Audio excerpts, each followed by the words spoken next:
Imagine it's the middle of the night and you're asleep, and suddenly you fall straight down into rotting, filthy, years-old human waste, and you never make it out alive. This isn't a horror story. This was reality. In 1348, a man named Richard the Raker fell into his own cesspit and drowned. And the most disturbing part? No one thought it was strange. If you had been alive in England in 1348, your life wouldn't just be difficult, it would be almost impossible. Around 80% of people spent their entire lives doing back-breaking farm labor. No hygiene systems, no real medicine, and no understanding of disease.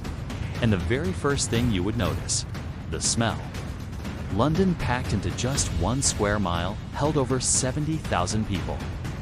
There was a river in London called the Fleet River. It was called a river, but in reality, it was an open sewer.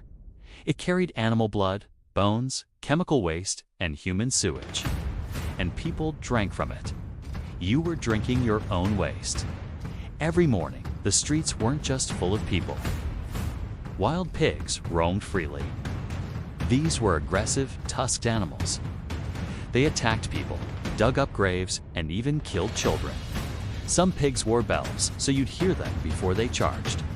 If you were rich, your toilet would hang off the side of a castle wall, and everything dropped straight down. If you were poor, you used a chamber pot at night, and in the morning, you threw it out the window. The law: just shout 3 times, "Look out below." And then, whatever happened next was fate. Medieval people weren't completely filthy. They washed their hands and faces daily, kept their nails clean, and used public bathhouses.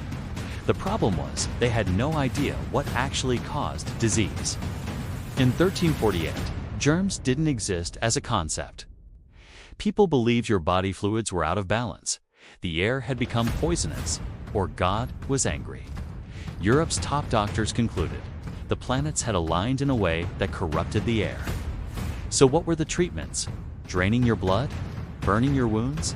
And most shocking of all, placing a live chicken on the infection. Even food wasn't safe. Rye bread could be infected with fungus that caused hallucinations, rotting flesh, and death. And then came the Black Death.